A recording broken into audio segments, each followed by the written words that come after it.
الحمد لله رب العالمين والصلاة والسلام على أشرف الأنبياء والمرسلين نبينا محمد وعلى آله وأصحابه أجمعين أما بعد.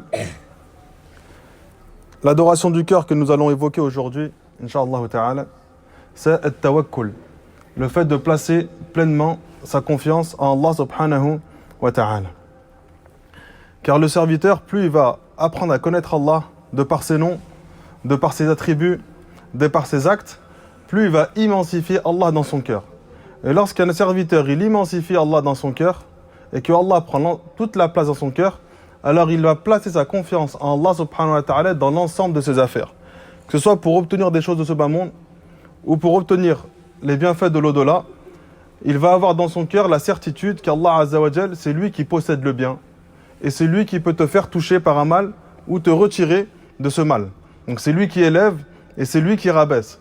Et c'est lui qui suffit à faire cette chose-là. Personne n'est associé à Allah subhanahu wa ta'ala dans l'obtention de ce bien, ni même dans l'éloignement de ce mal. Et ce mot-là, At-Tawakkul, qui est le fait de placer sa confiance, dans la langue arabe, il est utilisé de différentes manières. Et dans le Coran, Allah subhanahu wa ta'ala, il l'utilise également de différentes manières. Donc le tawakkul dans la langue arabe, c'est le fait de se reposer sur quelqu'un, d'accord ? Ou de s'appuyer sur quelqu'un. Et Allah Azza wa Jal, il utilise dans le Coran un des noms qui est Al-Wakil, qui est le fait de se... Al-Wakil, c'est celui qui se charge des affaires des gens. Et Allah subhanahu wa ta'ala est celui qui se charge de l'ensemble de nos affaires, et c'est lui qui nous élève en degré, ou bien c'est lui qui nous rabaisse. Et c'est lui qui décide pour toi ce qui est bon et ce qui ne l'est pas. Et ce mot-là, Al-Wakil, il va être utilisé dans le Coran de différentes manières. Il va venir avec un sens de garant. Donc Allah, c'est lui, Al-Wakil, c'est lui le garant. Ou bien Allah subhanahu wa ta'ala, Al-Wakil, bima'na Al-Kafi, c'est celui qui suffit, qui est suffisant. Ou bien Al-Hafi, c'est celui qui protège, c'est celui qui consigne les actes de ses serviteurs. Et comme le dit l'imam Al-Shanqiti, rahimallahu ta'ala, tous ces sens, en fait, ils ont un point commun. C'est que, en fait, tu reposes l'ensemble de tes affaires à Allah subhanahu wa ta'ala. Tu sais que c'est lui qui est suffisant sur cela, c'est lui qui est le garant de tes affaires, et c'est l'être sur qui tu peux compter. Et ce mot-là, on va l'utiliser dans la langue arabe, d'accord ?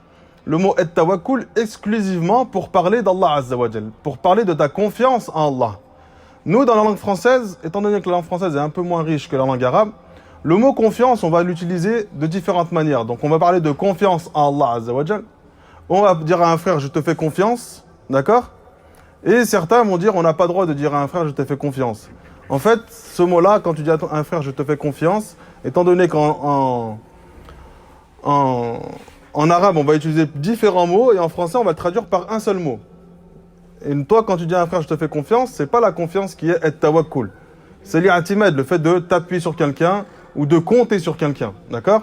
Et bien évidemment, le fait que tu comptes sur cette personne-là, toi, tu sais qu'elle, elle dépend d'Allah subhanahu wa ta'ala. Tu ne places pas ta confiance, ou tu comptes pas sur cette personne-là, en ayant pour croyance que lui, sa volonté, elle est indépendante de la volonté d'Allah subhanahu wa ta'ala.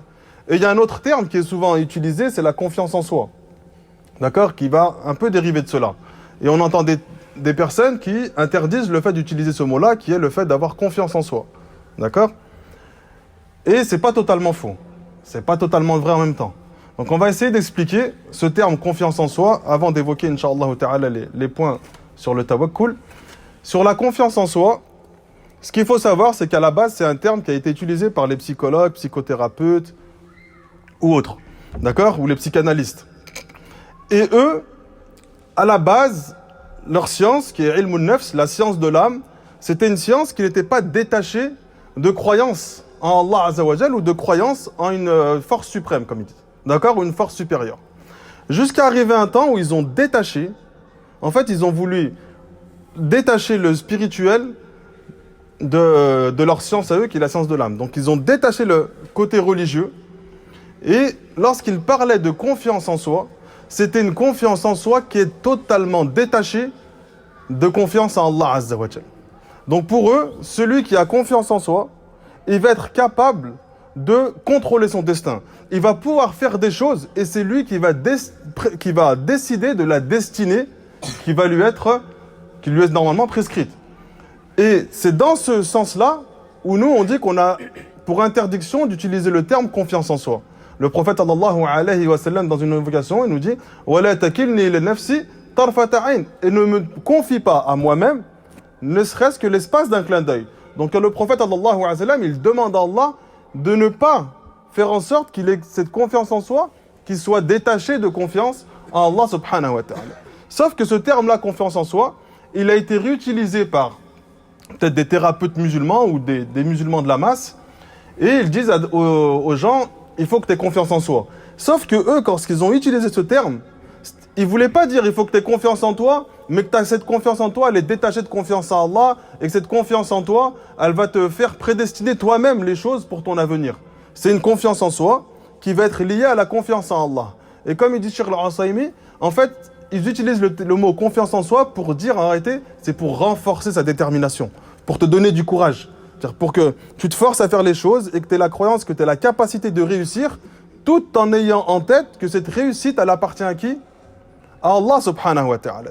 Donc, quand tu utilises le terme confiance en soi, il va avoir ces deux sens. Une confiance qui est totalement détachée de lien avec Allah azza wa jal, et une confiance en soi qui est liée à ta confiance en Allah subhanahu wa ta'ala. Et en fait, c'est juste pour te donner de la force afin d'effectuer les choses. Sauf que nous, en islam, lorsqu'un terme il est utilisé et qu'il peut avoir deux sens, alors il nous est demandé de délaisser ce terme-là. Allah subhanahu wa ta'ala nous dit dans le Coran « Ya ayyuhalladhina amanu, la taqulu ra'ina wa qulu ndhurna » Ô vous qui avez cru, ne dites pas ra'ina. Ce mot-là était utilisé par les compagnons du prophète pour dire, ils disaient au prophète, observe-nous, sois attentif, ou donne-nous de la considération. Il peut avoir plusieurs sens. La taqulu ra'ina. N'utilisez pas ce mot ra'ina. Wa qulu ndhurna. Mais utilisez le mot ndhurna, qui a le même sens. Pourquoi Allah subhanahu wa ta'ala leur a interdit d'utiliser le mot ra'ina et il leur a dit utilisez le mot ndhurna? Parce que pour les juifs, ce mot-là, ra'ina, il avait un sens différent de celui des compagnons. Pour eux, quand les compagnons disaient au prophète ra'ina, ça voulait dire, ça définissait la stupidité d'une chose. Donc quand ils disaient au prophète ra'ina, c'était une insulte envers le prophète, selon leur compréhension de ce mot à eux. Et Allah subhanahu wa ta'ala, il n'a pas fait comme certains disent, non mais moi je parle de confiance en Allah, mais en fait je parle de renforcer la détermination, et ainsi de suite. Moi, les gens c'est toujours comme ça, moi, en fait pour toi tout le monde s'en fiche. Et ça je le dis à tout le monde. Des fois quand on parle de certains sujets, les gens commencent leur phrase par pour moi. Ton pour toi, en fait personne ne va profiter de cette phrase-là. Ton pour toi, il est soumis à ce qu'Allah subhanahu wa ta'ala a dit. Donc lorsque tu commences à avoir une phrase où tu traites d'un sujet n'importe lequel et tu commences par pour moi, je pense que nous en fait on va plus t'écouter derrière. Parce que c'est pas ta religion à toi. C'est pas tes pensées à toi, c'est Allah qui t'a révélé au prophète, révélé qui nous a enseigné et nous qui pensons selon ce qu'Allah nous a demandé de penser. Donc ce mot-là ra'ina, il était utilisé chez les juifs, c'était une insulte qui voulait définir la stupidité d'une chose. Et quand les compagnons disaient ça au prophète, eh ben ils le comprenaient comme une insulte et ils rigolaient.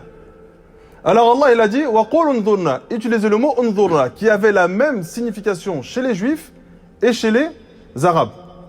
Donc nous on va délaisser le mot confiance en soi, bien que lorsqu'on va l'utiliser, on veut pas parler d'une confiance en soi qui est détachée de confiance en Allah. On veut parler d'une confiance en soi qui est utilisée pour se renforcer une détermination, se donner du courage. Quand tu dis à un frère, il faut que tu aies confiance en toi, tu es en train de monter un projet, et confiance en tes capacités, tu vas réussir, c'est dans ce sens-là. Et toi, quand tu lui dis ça, bien évidemment, tu n'es pas en train de lui dire, en fait, c'est toi qui décides de ton avenir. Et personne ne décide si ce n'est toi. C'est toi qui crées ton propre futur. Nous, on n'a pas cette croyance-là. Mais malgré que ce mot-là, il est utilisé et qu'il va être compris de différentes manières, alors on utilise d'autres termes. Le but, c'est que les gens renforcent leur envie de faire certaines choses et l'intention et la volonté de réussir. C'est ça qu'on veut. Qu'on utilise le terme confiance en soi ou pas, peu importe. D'accord ? Et ce mot-là, tawakkul, la confiance, qui est là maintenant, on va l'utiliser dans la confiance en Allah. Donc là, on parlait dans son sens littéraire. Maintenant, on va parler dans son sens religieux. Et tawakkul, il y a différentes définitions qui ont été citées par les gens de science. L'une des plus complètes, c'est celle de Ibn Qayyim, rahimahullah ta'ala, qui dit « Et tawakkul yajma'u aslayn ». Le tawakkul, il est basé sur deux piliers. D'accord ? Il englobe deux choses. « Ilmul qalb wa amaluhu ». Une connaissance du cœur et une mise en pratique de cette connaissance par ton cœur. Il dit la connaissance du cœur, c'est que tu es pour croyance que tu es en train de confier ton affaire à Allah subhanahu wa ta'ala. Et c'est le seul capable de t'accorder la réussite dans cette affaire que tu es en train de confier à Allah subhanahu wa ta'ala. Et que c'est le seul à pouvoir accomplir parfaitement la réussite de cette affaire-là. Et que personne autre qu'Allah azza wa jal n'a les capacités de te faire réussir dans la chose que tu es en train d'entreprendre ou dans la confiance que tu es en train de placer à Allah subhanahu wa ta'ala. Ça, c'est la science. Et comment tu vas être en pratique cette science? C'est avec face au kono, ton cœur, une fois que tu as confié ton affaire, toi tu montes un projet par exemple, et que tu places ta confiance en Allah dans la réussite de ce projet, après tu as le cœur qui est totalement apaisé. Parce que tu sais qu'Allah subhanahu wa ta'ala, il va te donner ce qui est bon pour toi. Et si ce qui est bon pour toi, c'est de te priver de cette chose-là, alors il va t'en priver. Parce qu'Allah subhanahu wa ta'ala, de par sa sagesse, il connaît ce qui est bon pour toi. D'accord? Et il est plus miséricordieux envers toi que tu ne l'es envers toi-même. Il a plus de bonté envers toi que tu en as envers toi-même. Et lorsqu'il décrète une chose pour toi, elle est meilleure pour toi que ce que toi, tu aurais pu décréter pour toi-même. C'est-à-dire que si Allah nous avait laissé le choix de prédestiner notre propre futur, il ne serait pas meilleur que ce qu'Allah a déjà décrété pour nous. Donc à chaque fois qu'il t'arrive quelque chose où toi tu as l'impression que c'est une catastrophe, auprès d'Allah subhanahu wa ta'ala, ça va être un bien. Parce que ta façon de gérer ce problème-là peut être une façon de t'élever auprès de ton Seigneur, Allah subhanahu wa ta'ala. Et lorsque tu vas avoir cette confiance en Allah subhanahu wa ta'ala, ton cœur il va totalement se détacher des créatures. C'est-à-dire qu'en fait tu vas plus reposer la réussite de ton projet sur cette créature. Tu sais que lui c'est une simple cause qui va te permettre d'obtenir cette chose-là. Mais en réalité, Allah azza wa jal, c'est entre ses mains. Et comme le dit certains salafs, le tawakkul, c'est faire les causes pour obtenir une chose et avoir conscience que cette cause-là est entre les mains d'Allah. Parce que tu peux exceller dans la cause sans n'avoir aucun résultat. Et le tawakkul, c'est ça. C'est-à-dire qu'en fait, Allah Azza wa Jal a fait que pour que tu réussisses dans ce projet-là, tu réussisses dans l'éducation de ton enfant, tu réussisses dans l'apprentissage du Coran, que tu réussisses dans ton cheminement religieux, tu réussisses dans ton commerce, peu importe ce que tu vas entreprendre, Allah Azza wa Jal a mis des causes pour que tu puisses y arriver. Eh bien toi, tu as conscience que cette cause-là, même si tu excelles, tu fais zéro faute dans cette cause-là, eh bien la réussite et le résultat, il appartient à qui? À Allah. On va prendre un exemple simple. Le prophète sallallahu alayhi wa sallam, il a appelé les gens à l'islam. Il a appelé les gens à l'islam d'une manière la plus parfaite. Sa façon d'appeler les gens à l'islam aurait dû impliquer que tout le monde entre dans l'islam. Et est-ce que c'était le cas? Parce que le prophète, c'était une cause pour l'entrée des gens en islam, mais la réussite et la guidée, elle appartient à qui? À Allah subhanahu wa ta'ala. Donc lorsque tu prends conscience de cela, ça t'apaise. Tu dis le prophète et tous les prophètes. Certains prophètes vont se retrouver tout seuls, yawm al-qiyamah. Tout seuls. C'est-à-dire qu'il n'y aura aucune communauté avec eux. Ce sera eux la communauté. Est-ce qu'on peut penser que ce prophète-là, il a failli dans son prêche? À un moment, il a prêché d'une manière à ce que les gens n'allaient pas l'écouter. Est-ce qu'on peut penser cela? Ils ont prêché de la manière dont Allah leur a demandé de prêcher. Et le résultat, il ne lui appartient pas. Lui, sa récompense, elle est dans le prêche. Que les gens suivent ou que les gens ne suivent pas, c'est, entre guillemets, c'est plus son problème. C'est entre les mains d'Allah subhanahu wa ta'ala. Et toi, lorsque tu vas appeler les gens à l'islam, il faut que tu chemines et que tu appelles les gens à l'islam de la manière dont les prophètes ont appelé les gens à l'islam et que tu suis le chemin des savants qui ont succédé aux prophètes, aux compagnons, aux salafs et jusqu'aux savants contemporains. Tu suis leur chemin. Et tu prêches de la manière dont eux ont prêché. Et la réussite appartient à Allah. Quand tu parles à certains prédicateurs, tu leur dis, votre prêche, il n'est pas trop tourné sur le tawhid, pas trop tourné sur la connaissance d'Allah. Ils te disent, et souvent, ils le disent, mais c'est pas ce que les gens recherchent. C'est-à-dire que lui, en fait, il a créé une servitude. Cheikh al-Islam Ibn Taymiyyah, rahimallahu ta'ala, il évoque un point, et il parle des gouverneurs, mais cet exemple qui c'est pour les gouverneurs, en fait, on peut le répercuter sur plein d'autres exemples. Il dit, il y a des gouverneurs, ils sont au service de leur peuple. C'est-à-dire qu'en fait, il est tellement attentif sur ce que son peuple a besoin qu'il a créé une servitude. Et pourquoi il a créé cette servitude? Parce que la seule chose qui se recherche, c'est l'amour de ces gens. Et lorsque tu recherches l'amour de quelqu'un, tu vas être à son service. Alors que toi, tu es le gouverneur, mais ta façon d'agir, elle est telle que tu veux tellement obtenir leur amour que tu leur donnes tout ce qu'ils veulent. Et lorsque tu vas appeler les gens à l'islam, tu veux tellement que les gens t'aiment, reconnaissent ta valeur, ton cœur il est tellement attaché à leurs éloges que tu vas leur donner tout ce dont eux ils veulent et pas ce dont ils ont besoin. Toi, tu es un prédicateur. Nous, on est sur la sunna, on est des prédicateurs. On essaie de prêcher de la meilleure des manières. On ne donne pas aux gens ce qu'ils ont besoin, ou ce qu'ils veulent, afwan.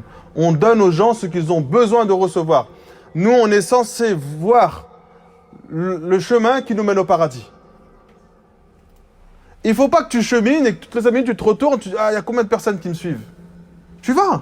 Toi, tu sais que le chemin que tu es en train de prendre et la da'wah que tu es en train de prendre, normalement, celui qui la suit, avec l'aide d'Allah Azza wa Jal, il s'ouvre un chemin vers le paradis.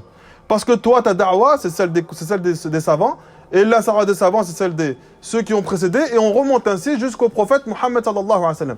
On commence par ce quoi le prophète a commencé. Et on chemine de cette manière-là.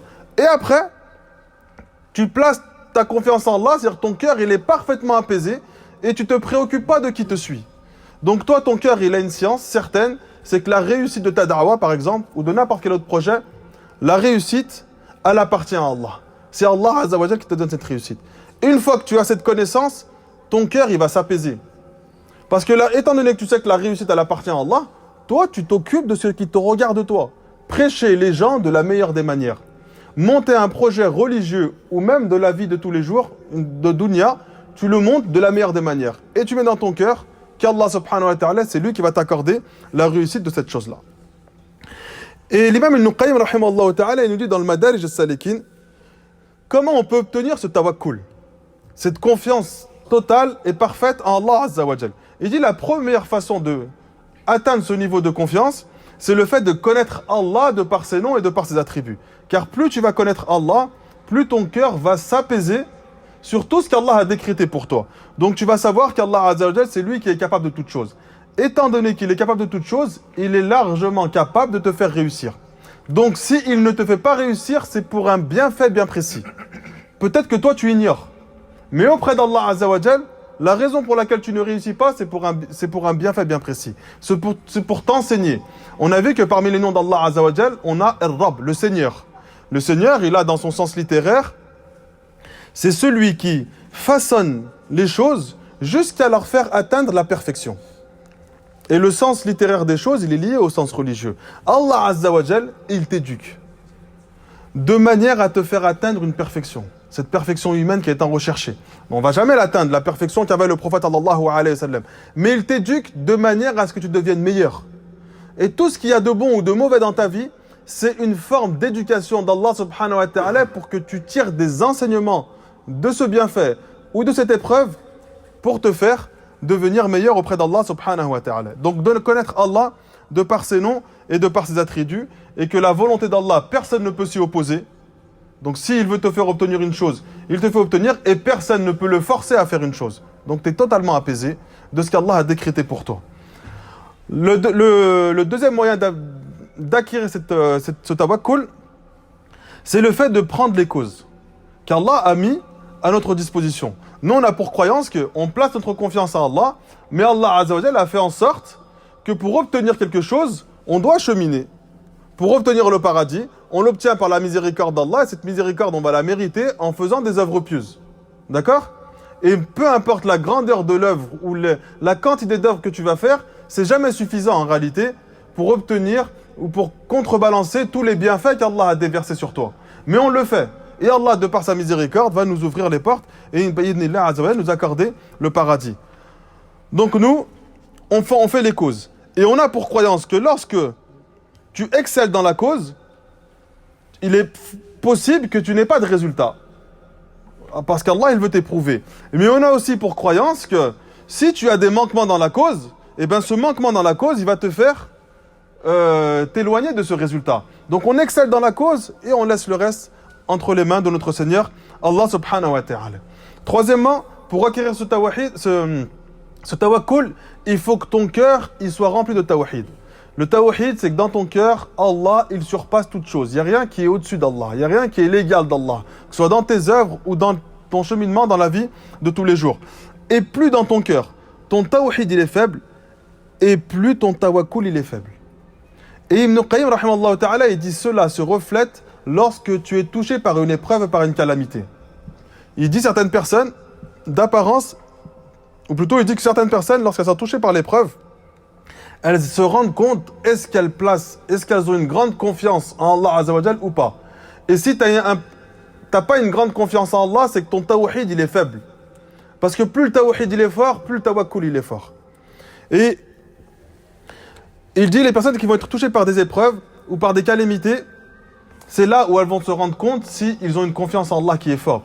Est-ce que directement il va commencer à chercher des alliés parmi les créatures pour l'aider et le soutenir dans son épreuve. Et penser que c'est ces créatures-là qui vont le faire sortir de cette épreuve. Alors quand tout va bien, tu peux te dire j'ai une grande confiance en Allah parce que, alhamdoulilah, Allah Azza wa Jal, il t'a donné de nombreux bienfaits. Financièrement, tu es à l'aise. C'est facile d'avoir confiance en Allah quand tu es à l'aise. On les voit pour ceux qui font la hijra. Qu'Allah il nous facilite de suivre leur chemin. Ils font la hijra, 1 an, 2 ans, ils critiquent tous les frères qui n'ont pas fait hijra, et puis quand il n'a plus d'argent, il est en France. Et quand il est en France, il se cache. Tu le vois dans aucune mosquée. Parce qu'il a tellement parlé. Il a tellement parlé quand il était dans l'aisance, que quand il rentre en France, en fait, il a honte. Et après, quand tu le crois, ça fait combien de temps t'es là? 6 mois, 7 mois, 8 mois. T'as plus hijra en fait. T'es là. Hein. Parce que t'as trop parlé. Et Allah Azza wa Jal, il t'a éprouvé avec tes paroles. Nous vous éprouvons avec nos paroles, avec vos paroles, avec vos informations, ce qui sort de votre bouche. Toi, quand tu es dans l'épreuve, c'est là où tu vois ton tawakkul, s'il est fort. C'est pas dans l'aisance. Quelqu'un qui a fait 5-10 ans d'hijra, lui, on lui dit, mashallah, lui, il a passé sa confiance. Il a vécu des moments difficiles et il a surmonté ses épreuves. Je parle de la hijra, je peux parler de tout autre sujet. Hein. Et lorsque tu vas être dans cette difficulté, tu vas voir si ton cœur il est attaché à Allah Azza wa Jal. Quelqu'un il va te faire du mal, tu vas savoir dans ton cœur, est-ce que tu vas vouloir que les gens t'aident et aller les solliciter, presque te rabaisser à eux pour qu'ils te soutiennent dans cette épreuve, ou bien tu vas placer ta confiance en Allah et tu vas demander à Allah qu'il instrumentalise les gens pour qu'eux viennent t'aider. Sans que toi tu fasses tous ces efforts de rabaissement. Et là ton tawakkul il est fort. Tu montes un projet, Allah subhanahu wa ta'ala, pendant un temps ça marche, t'es content, tu penses que mashallah t'as tout bien fait, et puis un jour ça marche plus. Est-ce que tu vas avoir cet apaisement dans ton cœur et te dire que ça vient d'Allah? On a posé la question à Yahya ibn Mu'ad. Comment on fait pour atteindre ce niveau de tawakkul qui est élevé? Il leur a dit, lorsque Allah Azza wa Jal va vous priver de nourriture pendant 3 jours, et que pendant ces 3 jours-là, votre cœur il est perturbé en rien du tout, là, tu as confiance en Allah. C'est-à-dire que dans l'épreuve, c'est pas dans l'aisance, c'est dans l'épreuve. Et plus ton tawhid il est fort, plus ton tawakkul il est fort. Et de toute façon, plus ton tawhid il est fort, plus ta religiosité elle est forte.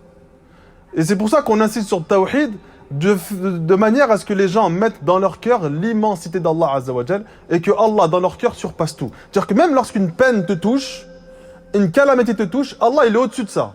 Tu sais que c'est Allah qui te l'a donné et tu es apaisé. En fait, il n'y a rien dans ton cœur qui va au-dessus d'Allah subhanahu wa ta'ala.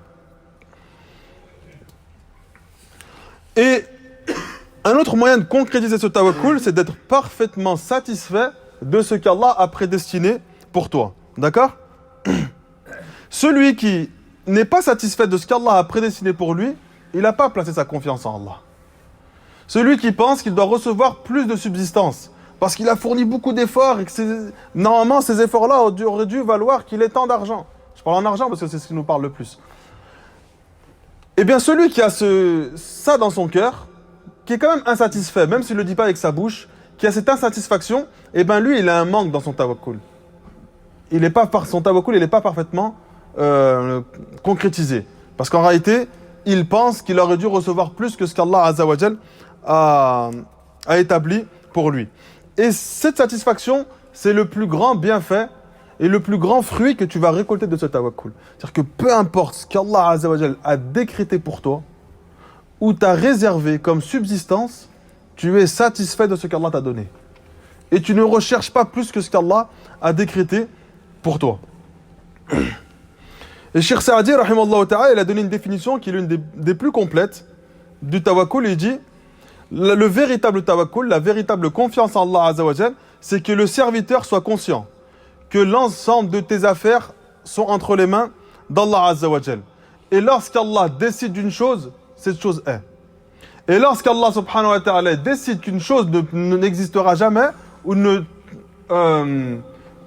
tu ne l'obtiendras jamais, alors tu ne l'obtiendras pas, et cette chose n'existera pas. Et que c'est Allah subhanahu wa ta'ala qui t'accorde des bienfaits, ou qui va te faire toucher par un mal. C'est lui qui donne, ou c'est lui qui prive. Et qu'il n'y a de puissance ni de force dans l'obtention de cette chose-là, si ce n'est par la force et la puissance d'Allah Azza wa Jal.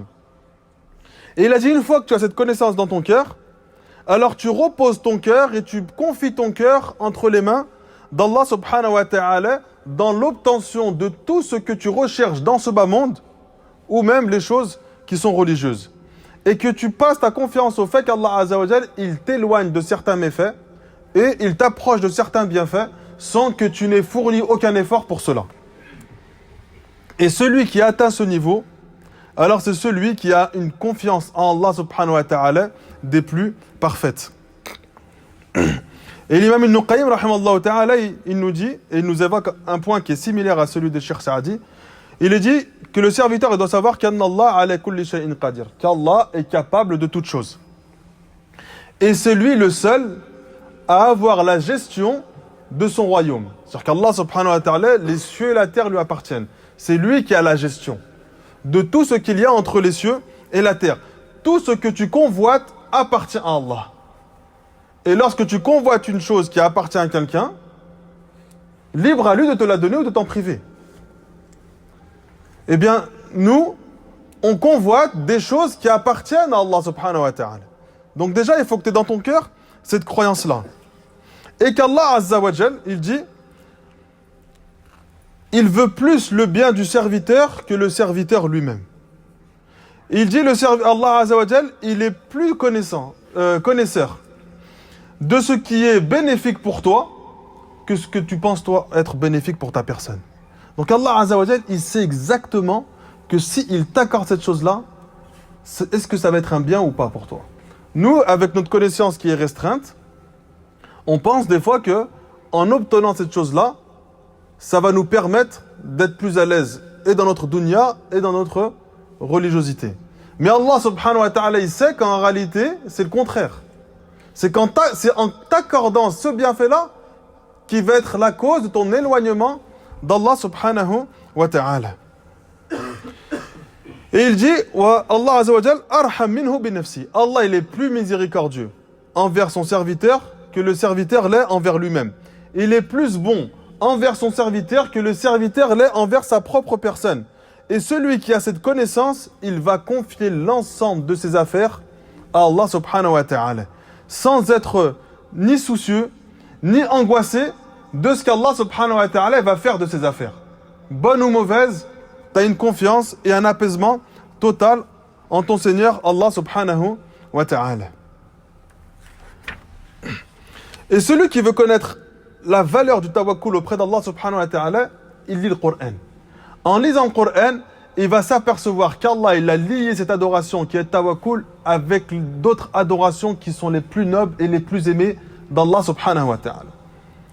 Et on comprend qu'en fait ce tawakkul, il ne peut exister sans la présence de ces autres adorations. Donc on a vu que toutes les adorations du cœur, elles sont liées les unes avec les autres. Plus tu vas en renforcer une, plus tu vas acquérir et avoir la facilité pour acquérir l'autre. Il dit, Allah subhanahu wa ta'ala a lié le tawakkul avec la foi. Il l'a même rendu une condition de la foi. Allah nous dit, quand Moussa alayhi salam il s'adresse à son peuple, il dit Ya qawmi in kuntum amantum billah fa alayhi tawakkalu. Oh mon peuple, si réellement vous avez foi en Allah, alors placez votre confiance en lui. Donc dans ce verset-là, Allah il nous informe que le tawakkul, il est lié à la foi. Il en a même fait une condition de perfection de la foi. Donc si vraiment on a la foi en Allah Azza wa Jal, il faut qu'on place pleinement notre confiance en Allah. Et une confiance en Allah Azza wa Jal qui est en rapport avec les définitions qu'on vient de citer au préalable.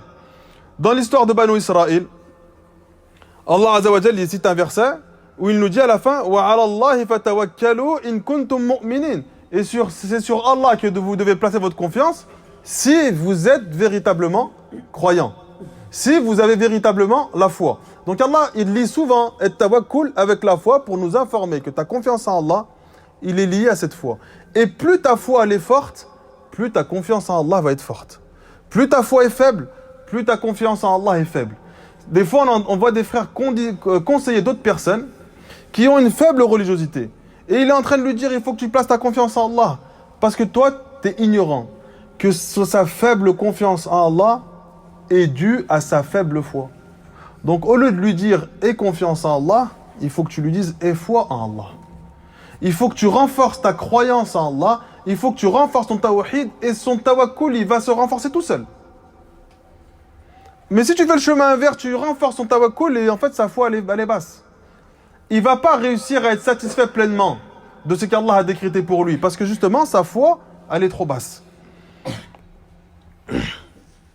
Allah Azza wa Jalla nous dit également « Qul huwa ar-Rahman amanna bih » Dis, c'est lui le miséricordieux en qui nous avons eu foi. « Wa alayhi tawakkalna » Et c'est sur lui que nous avons placé notre confiance.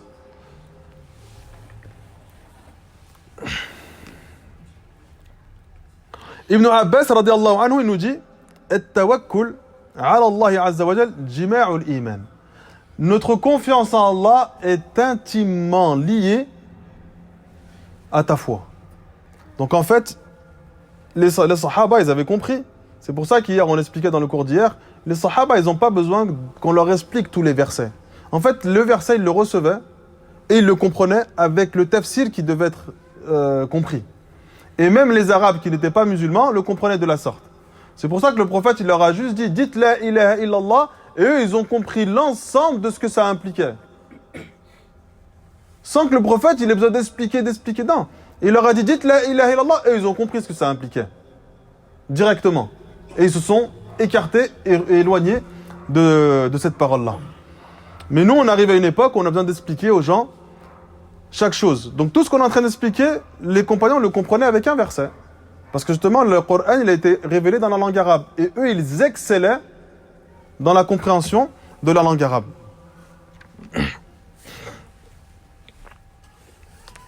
Le tawakkul, il a été lié dans le Coran avec l'islam, ou la soumission à Allah subhanahu wa ta'ala. Dans le verset qu'on a cité au préalable, où Allah dit « Ya qawmi in kuntum amantum billah, fa'alayhi tawakkalu » Oh mon peuple, si vraiment vous avez foi en Allah, il faut que vous placez votre confiance en lui. Allah il finit le verset « In kuntum muslimin » Il a donné une deuxième condition. En plus d'avoir la foi, « In kuntum muslimin » si véritablement vous êtes soumis. Donc là, le terme muslimoun, il a pour sens de soumission. Parce que l'islam, c'est la soumission. C'est pour ça qu'on voit des versets où Allah, il parle des peuples qui nous ont précédés et il parle de muslim, ce qui veut définir la soumission à Allah subhanahu wa ta'ala. Et ensuite, Allah, il continue le verset, il dit « Faqalu ala Allahi tawakkalna » Une fois que Moussa, il leur a expliqué que ta foi, elle implique ta confiance en Allah, et cette confiance en Allah va être une condition de ta foi, une condition de ta soumission totale à Allah Azza wa Jal, qu'est-ce qu'ils ont dit? Ils ont dit, nous plaçons notre confiance en Allah subhanahu wa ta'ala. Allah aussi, il associe le tawakkul avec l'ihsan, qui est le plus gros degré de bienfaisance. D'accord? On a l'islam, l'iman, ou l'ihsan, comme dans le hadith Jibril. Et cela, on va le comprendre d'une manière assez subtile dans un verset où Allah il dit innamal mu'minuna alladhina idha dhukira Allah wajilat qulubuhum. Donc les véritables croyants sont ceux qui, lorsqu'on évoque Allah, leur cœur se met à frémir, à trembler. وَإِذَا تُلِيَتْ عَلَيْهِمْ آيَاتُهُ زَادَتْهُمْ إِيمَانًا. Et lorsque les versets d'Allah, ou les versets d'Allah leur sont récités, leur foi augmente. D'accord? Donc, lorsqu'on évoque Allah, ils craignent Allah. Lorsqu'on leur récite encore les versets, c'est un degré d'au-dessus. Leur foi, elle commence à augmenter. Et ensuite, Allah subhanahu wa ta'ala, le verset dit وَعَلَى رَبِّهِمْ يَتَوَكَّلُونَ. C'est-à-dire que ceux à qui on récite les versets, ils craignent Allah, ensuite leur foi augmente, ensuite ils placent leur confiance en Allah Azza wa Jal. Et Allah Azza wa Jal, il a cité la confiance après le fait que la foi est montée. Et lorsque la foi monte, tu atteins un niveau de ihsan, d'excellence, c'est-à-dire que dans tes œuvres, tu excelles pour Allah subhanahu wa ta'ala. Ce mot at-tawakkul, il a été associé dans le Coran avec la guidée. D'accord? Allah Azza wa Jalla dit وَمَا لَنَا أَلَّا نَتَوَكَّلَ عَلَى اللَّهِ wa qad hadana subulana. Et qu'aurions-nous à ne pas placer notre confiance en Allah alors que c'est lui qui nous a guidés sur les sentiers ou sur les bonnes voies à suivre. Donc cette guidée d'Allah subhanahu wa ta'ala, elle te vient d'Allah. Allah, c'est lui qui t'a placé sur le chemin de la vérité. Et pour chacun d'entre nous, on n'a fourni aucun effort pour avoir cette volonté de base de cheminer vers Allah Azza wa Jal. On est né dans une famille musulmane, sans qu'on ait fourni aucun effort pour cela. Allah Azza wa Jal nous a éduqués de manière à avoir le cœur qui va s'orienter naturellement vers lui. D'autres, Allah subhanahu wa ta'ala les a fait naître dans une famille qui n'est pas musulmane et il les a fait entrer dans l'islam sans qu'ils n'aient fourni aucun effort. C'est un bienfait d'Allah subhanahu wa ta'ala sur toi. Comment Allah Azza wa Jal, il te guide sur ce bon chemin et tu peux encore douter de la confiance que tu dois lui accorder. Alors que le plus grand des bienfaits, il te l'a déjà donné. Pourquoi il ne te donnerait pas quelque chose qui est inférieur? Et encore moins des choses de ce bas monde qui sont insignifiantes pour notre Seigneur, Allah subhanahu wa ta'ala.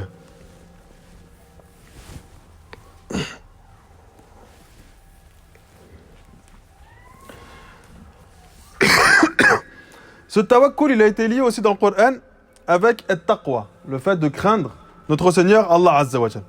Allah subhanahu wa ta'ala nous dit Ya ayyuhan nabi ittaqillah. Ô prophète, crains Allah. Wa la tuti'il kafirin wal munafiqin. Et ne suis pas, n'obéis pas aux mécréants et aux hypocrites. Inna Allah kana aliman hakima. Donc certes, Allah est connaisseur de toutes choses, il a la sagesse absolue. Donc déjà Allah Azza wa Jal, il commence ce verset en informant le prophète sallallahu alayhi wa sallam qu'il ne doit pas suivre la voie de ceux qui sont opposés à Allah Azza wa Jal. Et il lui informe dans ce verset-là, d'accord, que ceux qui s'opposent à la voie des messagers, ils vont tout faire pour humilier ceux qui suivent ces chemins-là.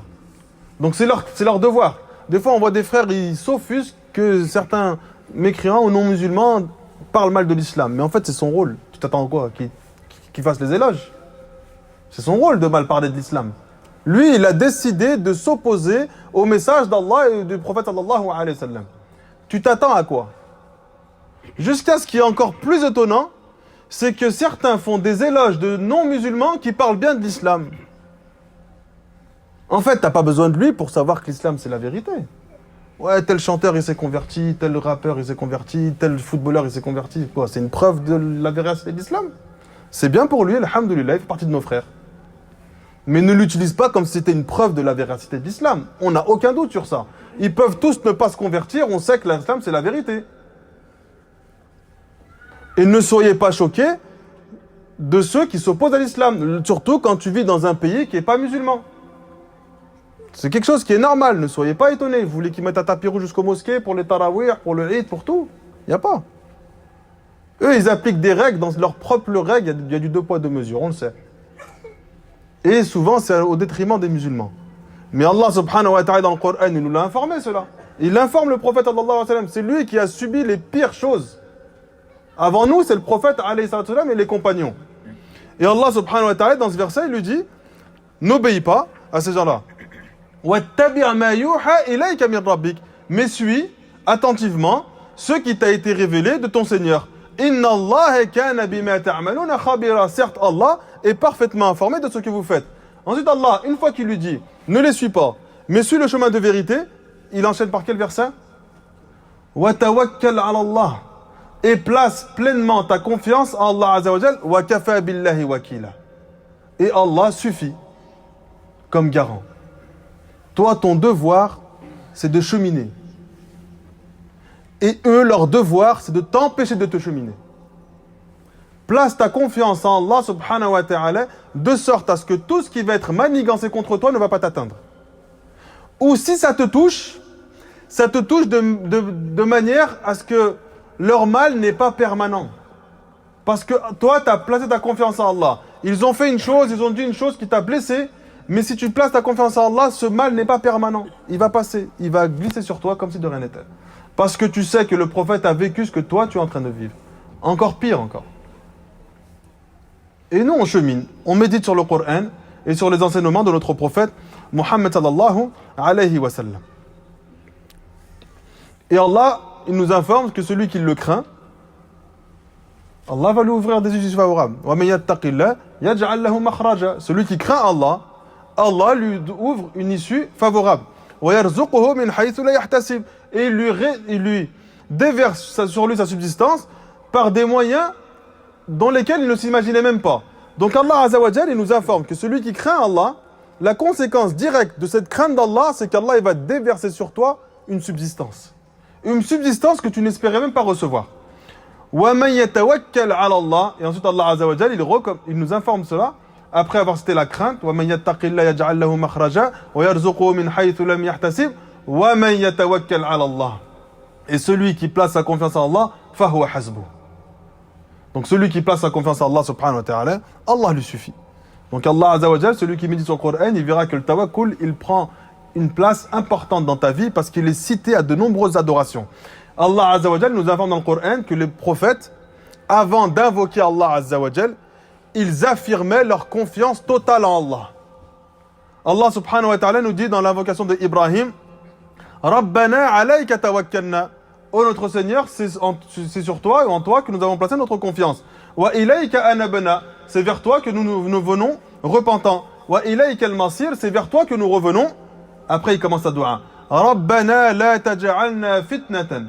Oh notre Seigneur, ne fais pas de nous un sujet de tentation lilladhina kafaru, pour ceux qui ont mécru. Waghfir lana rabbana. Et pardonne-nous nos fautes. Innaka antal azizul hakim. Donc Ibrahim alayhi salam, avant de commencer son invocation, il a affirmé sa confiance en Allah Azza wa Jal. Après il invoque Shu'aib alayhi salam, il dit wasi'a rabbuna kulla shay'in ilma. Allah Azza wa Jal, il a englobé chaque chose de son savoir. Ala Allahi tawakkalna. C'est sur Allah que nous avons placé notre confiance. Ensuite il invoque Rabbana ftah baynana wa bayna qawmina وَبَيْنَ قَوْمِنَا بِالْحَقِّ وَأَنْتَ خَيْرُ الْفَاتِحِينَ. Donc il affirme sa confiance en Allah et ensuite il invoque. Le prophète sallallahu alayhi wa sallam dans une invocation, Allahumma laka aslamtu. Oh Allah, c'est pour toi que je me suis soumis. Wa bika amantu. C'est en toi que j'ai cru. Wa alayka tawakkaltu. C'est en toi que j'ai placé ma confiance. Wa ilayka anabtu. C'est vers toi que je retourne ou que je reviens repentant. Wa bika khasamtu. C'est pour toi que je me dispute. Wa ilayka hakamtu. Et c'est Wa ilayka hakamtu, c'est pour toi que je juge, ou c'est par toi que je juge. Ensuite, il invoque, une fois qu'il a affirmé cela, faghfirli, pardonne-moi, faghfirli ma qaddamtu wa ma akhartu, pardonne-moi tous les péchés passés et aussi les péchés qui vont, et plutôt le prophète lorsqu'on demande pardon à Allah pour des péchés futurs, en réalité on demande pardon à Allah, ou plutôt on demande à Allah qu'il nous protège de tomber dans un péché dans le futur. C'est ça le vrai sens. Wa ma asrartu wa ma a'lantu. Les péchés que j'ai fait en cachette comme les péchés que j'ai fait en public. Donc le prophète sallallahu alayhi wa sallam, avant d'invoquer Allah, il a affirmé avoir placé sa confiance totale en Allah Azza wa Jal. C'est-à-dire qu'ils affirment par cela que Allah subhanahu wa ta'ala, c'est lui qui a les clés de l'exaucement de leur invocation. C'est lui qui détient tout cela. Et ils affirment dans le même temps qu'ils vont être totalement satisfaits de l'exaucement de l'invocation ou pas. C'est dans ce sens qu'on doit le comprendre. Donc quand tu affirmes ta confiance en Allah avant d'invoquer, c'est que tu sais que si Allah désire te le donner cette chose-là, c'est un bien pour toi. Si Allah t'en prive, c'est un bien pour toi. Peu importe ce qu'Allah a décidé, tu es apaisé. Et après tu invoques. Et les salafs disaient, celui qui a cette croyance-là, Allah lui donne. Parce que justement, il est apaisé. Il sait que même s'il le prive, il va être apaisé. Et étant donné qu'Allah, il ne t'accorde aucun intérêt à ce bas monde, il va lui donner et faire en sorte que ce qu'il lui a donné sera bénéfique pour lui. Wa alaykoum salam wa rahmatullah.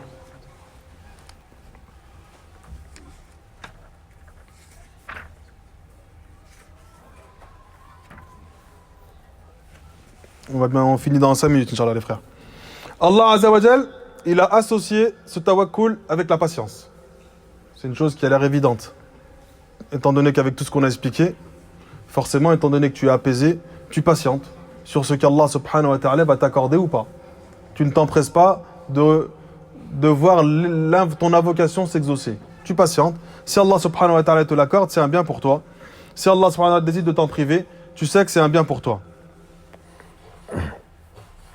Allah nous dit wa 'ala Allahi falyatawakkilil mu'minun. Et c'est sur Allah que les croyants doivent placer leur confiance. Wa ma lana, on reprend le verset qu'on a cité, wa ma lana alla natawakkala 'ala Allah wa qad hadana subulana. Donc là, dans une enchaînement de versets, Allah il affirme en boucle son tawakkul, ou notre tawakkul pour lui. Ensuite, Allah il dit après, wa ma lana alla natawakkal 'ala Allah wa qad hadana subulana. Qu'aurions-nous à ne pas placer notre confiance en Allah alors que c'est lui qui nous a guidés sur les chemins de vérité? Wa lanasbiranna 'ala ma adaytumuna. Et après qu'Allah nous ait guidés sur ce chemin, nous allons patienter sur le mal qui nous est fait. Et ensuite, on continue. Wa 'ala Allah falyatawakkalil mutawakkilun. Et c'est sur Allah que les gens qui placent leur confiance. Et ça, c'était à l'image du prophète sallallahu alayhi wa sallam. Un des noms du prophète, c'était al-mutawakkil, celui qui place sa confiance en Allah. C'est celui qui a reçu la révélation. Allah lui a demandé de propager cette révélation. Et il a placé sa confiance dans la réussite de ce projet et de ce prêche. Et il était parfaitement apaisé même lorsque les gens essayaient de s'en prendre à lui. Donc il pouvait être effrayé naturellement parce que les gens voulaient sa mort. Mais en fait, il était apaisé de la réussite du message qu'il allait propager. Parce qu'il venait d'Allah subhanahu wa ta'ala. Et de par cela, Allah nous a demandé de le citer parmi ses noms, Al-Mutawakkil, celui qui place sa confiance en Allah subhanahu wa ta'ala.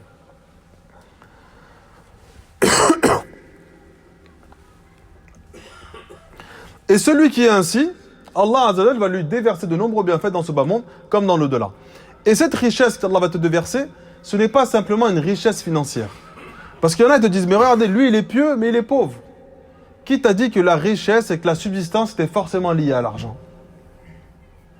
L'apaisement qu'Allah met dans ton cœur, c'est l'une des plus grandes richesses. Le renforcement qu'Allah met dans ton cœur du tawhid, c'est la plus grande des richesses. Nous, on a trop axé cette richesse sur l'argent. Et c'est vrai qu'on arrive à une époque où tu sens que le confort financier te permet même, des fois, de mieux adorer Allah.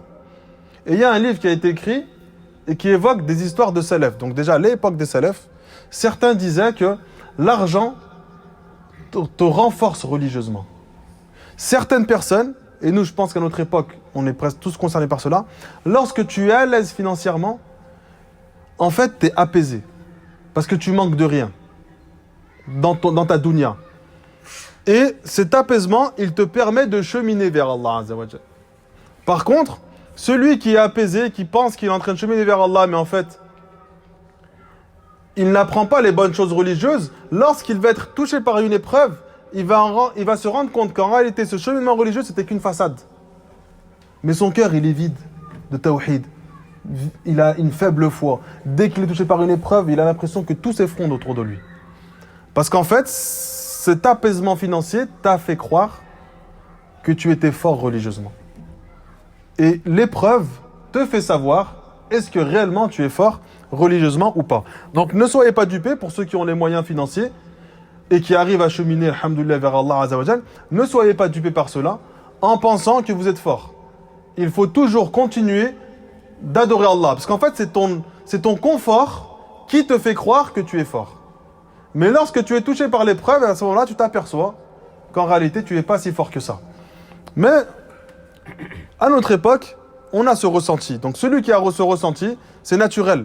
Celui qui a l'impression que lorsqu'il est à l'aise financièrement, il est mieux en fait. Et après, il lit les textes sur le fait que les salafs détestaient la richesse et ainsi de suite. Donc il se sent perturbé. Il croit qu'il est un peu hypocrite. Non, c'est tout à fait normal. Déjà, les salafs en parlaient. Il y a des centaines d'années.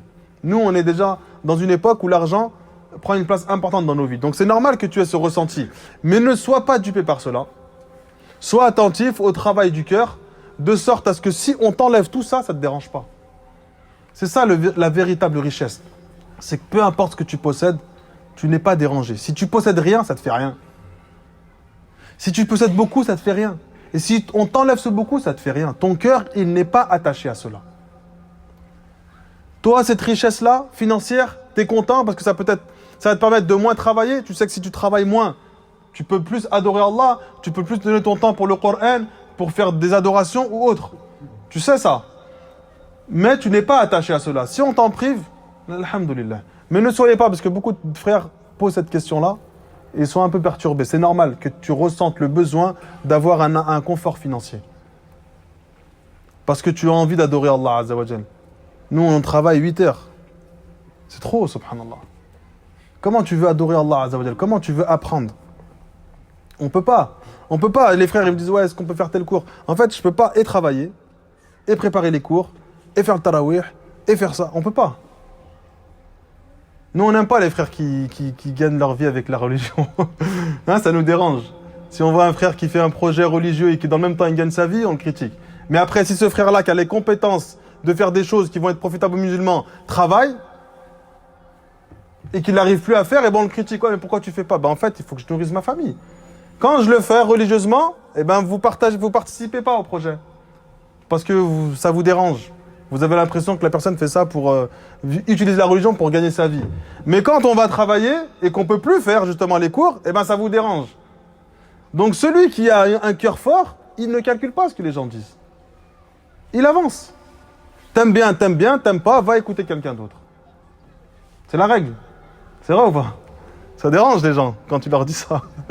On n'a pas le monopole de la da'wa. Si notre da'wa ne te convient pas, va écouter un autre. Va écouter quelqu'un de la sunna qui te fait sentir que tu te rapproches d'Allah. C'est tout ce qu'on recherche. On n'appelle pas les gens à nous. Quand on te dit va écouter un autre, c'est pas un autre égaré. Va écouter quelqu'un qui t'apaise. Si celui qui t'apaise, c'est celui qui a monté un projet religieux et financier et qui tu sens que par son biais, tu avances et tu te chemines vers Allah. Préoccupe-toi pas de s'il gagne sa vie avec. Tant qu'il est sur la sunna et que toi tu profites. Son intention, c'est entre lui et Allah. On avait évoqué dans les premiers cours sur la structure, nous on ne connaît pas le contenu des poitrines. On ne se préoccupe pas de pourquoi le frère fait cela. On s'en fiche. Est-ce qu'il le fait pour Allah? Est-ce qu'il le fait pour les éloges? Lui, il fait quelque chose qui est bénéfique. Toi, profite de ce bienfait. Ce qu'il y a dans son cœur, on ne le regarde pas. Même si tu penses qu'en fait, il fait ça pour duper les gens, toi, tant que tu es en train de profiter, tant mieux. Tout ce qu'on te demande. Quand on travaille dans les snacks, personne n'est venu nous voir pour nous dire « Viens frère, on va te payer ». Non, il n'y a pas ça. Hein, et les frères, ils venaient me voir « Pourquoi tu fais pas beaucoup de dollars ?» C'est « il faut que je travaille ». Et jusqu'à maintenant. On m'a demandé les cours de tafsir. Franchement, j'aurais aimé les faire, les cours de tafsir. Mais je ne peux pas faire le cours samedi, le cours dimanche, préparer pour Tarawih. Moi, j'ai pas bien appris le Coran. J'ai une ijaza, je vais bientôt avoir une ijaza, mais en vrai, franchement, je ne le maîtrise pas. Donc, j'ai besoin de beaucoup réviser la journée pour pouvoir réciter le soir. Je ne vais pas venir comme quand j'étais au Yémen, des frères, ils révisaient du Tarawih au Tarawih. C'est-à-dire qu'ils faisaient le Tarawih, ils n'ouvraient plus le Mus'haf jusqu'au prochain Tarawih. Et ça ne le dérangeait pas. Parce qu'il a tellement bien appris qu'il était à l'aise. Lui, il pouvait faire plein de choses. Moi, j'ai pas ça. Donc, je peux pas faire plein de choses. Mais les cours de tafsir, parce qu'il y en a beaucoup qui me demandent, on va reprendre. 2 points. Les cours de tafsir, Inch'Allah, on va reprendre. Les frères, je ne veux pas aller dans d'autres mosquées. Comme ça, c'est dit. Ceux qui ont écouté à la radio, je ne veux pas aller dans d'autres mosquées. Plus grande mosquée, machin, il y a plus de frères, plus de gens. C'est vrai. Mais eux, ils te font faire cours 1 mois, 2 mois, après, t'as disparu. Et quand tu fais cours, tu peux faire une demande pour qu'on fasse la clim. Hein, comme ils ont fait à Ali. Une fois qu'il y a eu la clim, peut-être la semaine d'après, ils l'ont arrêté. Je ne les critique pas dans leur manière de faire, mais en fait, on n'est pas important pour eux. Et la da'wa n'est pas forcément quelque chose d'important pour eux. Cette mosquée, elle nous laisse faire ce qu'on veut. Ils ont confiance en nous, dans la confiance, c'est-à-dire ils savent que la da'wa, c'est notre domaine, géré. Ne nous ramenez pas de problème dans votre da'wa, géré. Nous, on gère tous les à côté. Et tous les jours, faites dua pour eux. Parce qu'il n'y a plus beaucoup de mosquées qui nous acceptent. Même pas, quasiment. Il y en a, ils demandent dans certaines mosquées, mais en fait, tu sais que franchement, je sais, moi, que c'est éphémère. Ça va durer un temps. Et à la fin, on va se priver de créneaux qu'on a dans cette mosquée pour une autre mosquée qui est soi-disant plus grande. Et puis après, eux, ils vont t'arrêter et tu te retrouves bloqué. Comme il s'est passé dans d'autres mosquées qui sont pas très loin d'ici. Donc en fait, ils te laissent jusqu'au jour où ils sont plus satisfaits de toi, ils t'enlèvent. Pourquoi? Parce qu'il y en a, pour eux, la da'wah, c'est pas quelque chose de très important. Et les mosquées qui ont pris conscience que la da'wah, c'est très important, il faut qu'on fasse des invocations pour eux. Les salafs avaient pour habitude de faire des invocations pour ceux qui leur faisaient du khair, tout le temps. Que ce soit leurs enseignants, les mosquées qui leur ouvraient les portes, ou quelqu'un qui lui faisait un khair dans la rue, c'était une habitude chez eux. À chaque fois dans leurs invocations, ils avaient une partie de leurs invocations qui était destinée aux gens, qui faisaient du khair et qui faisaient du bien pour eux. Donc on demande à Allah subhanahu wa ta'ala qu'il ouvre les portes du paradis à tous les responsables de la mosquée et ceux qui donnent beaucoup de leur temps et d'énergie, parmi eux Faisal. Faites beaucoup de dua pour lui, Ami Youssouf, parce que Wallah, ils donnent beaucoup de leur temps, beaucoup de leur énergie, et ça les fatigue, et nous franchement on est un peu des cauchemars. On met plein d'affiches par terre pour pas mettre les pieds sur le tapis, et subhanallah, il faut mettre des lumières en fait. Il y a 5 affiches avec une paire de baskets et c'est écrit ne marche pas dessus, et on est tous dessus. Et après on se plaint quand le responsable il est pas content, mais c'est la vérité. Moi je vais vous apprendre une règle, et on finit avec ça, binillah. Une règle. Lorsque vous entrez dans une mosquée, lisez les règles de la mosquée. Vous avez vu, à chaque fois qu'on fait compte dans une mosquée, il y a toujours un ancien qui nous critique. Parce qu'en fait, eux, ils ont des règles dans la mosquée. Il y en a, tu as droit de marcher sur le tapis lorsque tu arrives. D'autres, tu n'as pas droit. D'autres, il faut que tu sois pieds nus. L'autre, il faut que tu sois en chaussettes. L'autre, les ablutions, il faut que tu ranges les claquettes de telle manière. Chaque mosquée, elle a des règles à elle pour la bonne organisation de la mosquée. Mais nous, quand on rentre dans une mosquée, on vient avec nos règles à nous. Et en fait, on dérange. Et quand on vient faire donner des cours et qu'il y a un grand nombre qui arrive, et que chacun va avec ses propres règles, et ben en fait, on a dérangé tout le monde. Et c'est l'une des raisons pour laquelle ils nous arrêtent. Parce qu'en fait, ça leur prend la tête. Et on redit, personne ne calcule. Rentre dans une mosquée dans laquelle il y a des cours, tu lis. Qu'est-ce que eux veulent? Si c'est écrit, des fois ils ne le mettent pas. Ou bien tu te renseignes, tu essaies de savoir. Et une fois que tu sais, tu te plies à ces règles. Même si des fois c'est des trucs un peu loufoques. C'est pas grave, tu te plies. Il veut pas que tu pries là, tu pries pas là. Il veut pas que tu marches sur le tapis, alors que c'est un tapis qui est fait pour marcher dessus. Tu marches pas dessus, c'est tout. Et comme ça, nous, quand on fait notre da'wah, eux, ils sont contents de nous. On est sur la vérité, on montre cette vérité aux gens. Ila huna, subhanaka Allahumma wa bihamdik, la ilaha illa anta, astaghfiruka wa atubu ilayk. سليم شكرا من كل قلبي شخصيا